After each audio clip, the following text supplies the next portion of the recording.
So yeah, that's the new skid plate.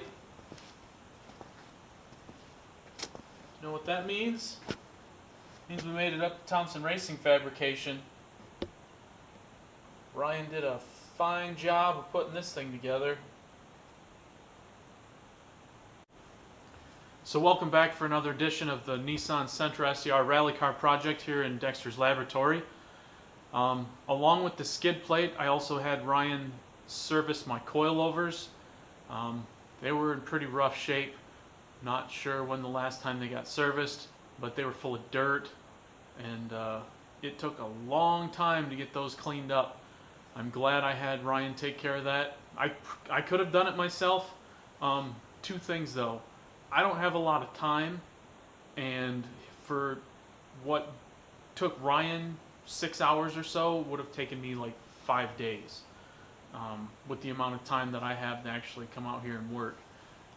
The other thing was you need a special tool to disconnect a seal or something inside a collar inside the body. I haven't actually looked at it or seen it myself, but Ryan just made the tool and gave it to me to do my own service in the future. From here on out, I'll be servicing these coilovers pretty frequently because I'm planning on attending events at least 4 or 5 or 6 a year while I've got this car. And so every couple events I'll probably take them off, clean them up, re-grease them. So anyway, the other thing that I had taken care of was my quick release hub that I've had sitting around for a while. Been wanting to put it on my S14 actually, but this seemed like a better opportunity to put it to use. So you can see it's welded onto the factory steering column, and then there's a slug on the other end. Ryan put this sleeve in here, and it's splined. And of course it doesn't want to disconnect one-handed. Probably needs some more grease. But anyway, yeah, it's a splined connection, so you won't have any of the slop like some of the cheaper ball bearing ones like you see on all the drifters with their NRG Chinese stuff. This is a real FIA quick release from Racetech. Got it from England. I'm not using this AMP steering wheel. Nothing wrong with it, but I picked up a different steering wheel for this car. It's actually right over here, along with the co-driver seat and my new 6-point harnesses. More stuff. Overnight parts from England. Literally, that was almost overnight. When they finally dispatch them, it's airmailed and comes right into Ohio and is here the following day. So, anyway, that's what happened in the last week while the car was up at Thompson Racing Fabrication. Meanwhile, I didn't actually get a lot of work done on that, like side projects. I was working on this thing, my father-in-law's 240SX convertible. I'll probably do a video on that. Sorry, hold on there.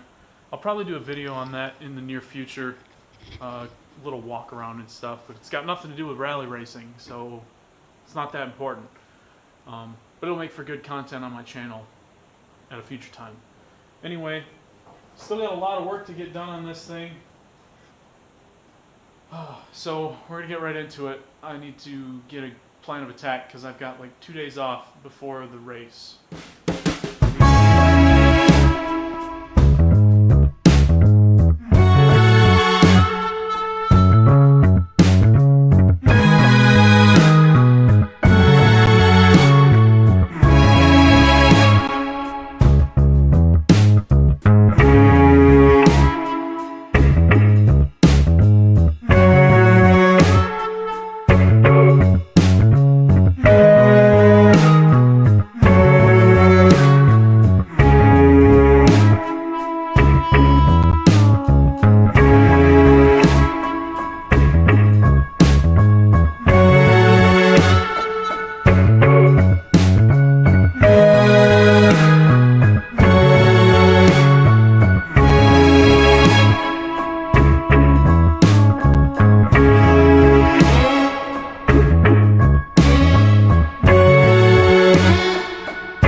Okay, I'm wrapping up this episode, but I'm not really done doing anything. There hasn't been a good break point in the last week or so. I've just been plugging away at stuff. Um, so if I don't just stop and throw one of these recap videos together, there's never going to be another update before we leave. So let's just get right into it and talk about a few of the things that got finished up. I'm going to adjust my little selfie stick there, sorry. We got the co-driver seat and harnesses installed. I got the harnesses installed on my side. I'm pretty happy with how this side went. It was a lot smoother install than that one. Probably because these are both essentially Evo 2 seats, and there was an Evo 2 on this side previously, and that one was an Evo 3, so there must have been enough difference between the two that it made that side a giant pain. I think this one only went in and out a couple times, and I didn't really have to do any extensive modifications to the base or the bracketry, so that was nice. Parts Shop Max hydraulic handbrake was a big thing for the interior installation. We put one of these in Bill's car on my recommendation, and he loves it. This was going to go in my S14, much like the quick release hub up there, but business needs dictated that it comes into this car for now. I'll just have to order another one when it's time to install in the S14. But this fitting right here, this stupid junk, 7/16-20 is the thread on the back of this, and to adapt to the 3/16 tube, which runs a 3/8-24 fitting, apparently it's a really tricky combination to track down. I got it on Summit Racing, and it's coming from Nevada, so it should be here Saturday. Today's Thursday, May 11th. Once that arrives, I can finish plumbing that up. Other than that, it looks pretty good. Welded the base to this plate and then bolted it to this bracket that previous owner installed for the other handbrake that was in here. I just didn't care for the pusher style or the way it was set up, so I went this way, and it fits me better. I've got to plumb this in also. It's a brake cutoff or brake shutoff switch valve, brake shutoff valve. Let me spit that out and say it properly. This allows me to use the hydraulic handbrake as a parking brake. You pull it back, close the valve, and it'll hold that pressure on the rear brakes to allow you to get out of the car without it being in gear, and it won't roll away. Now, I would not recommend that for, parking on the side of a mountain in Colorado for an extended period of time. You will bleed pressure out somewhere and eventually lose that holding capacity. Put this plate down here to block off the hole that was left when I pulled all of the factory handbrake parts out. There's no cable brakes anymore.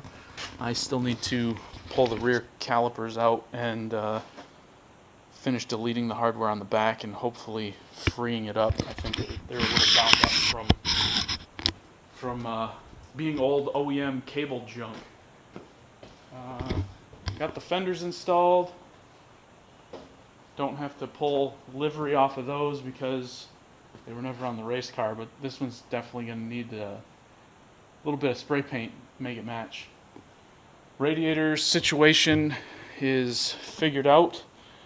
I was tinkering around trying to get one of these 5 electric fans I have laying around to work, and I ended up deciding to just buy 2 new electric fans.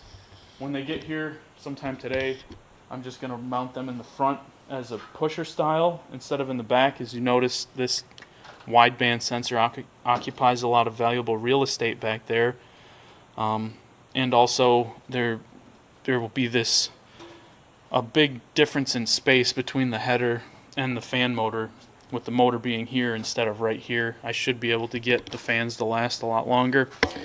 I'll eventually move this sensor downstream into the downpipe so it gets a more complete reading of the entire exhaust stream instead of just cylinder number 3. But that's not a high priority. Maybe after Southern Ohio we'll do that on the next reprep or something. Anyway, thanks for checking it out. I still got a lot of work to do, and I'll try to be a little better about getting time lapses. I didn't get anything yesterday or the day before. I'm just really strapped for time because I'm working every night between now and when we leave, and it takes a little bit of time to set the camera up and get it going and to shoot the intro and the recap, and it's valuable time that I could be spending getting the car done. So I appreciate the likes and the comments, and let me know what you like or don't like about the videos, or maybe an encouraging word or something. Thanks to the people who've subscribed so far. I appreciate the help, and we'll see you next time here in Dexter's Laboratory.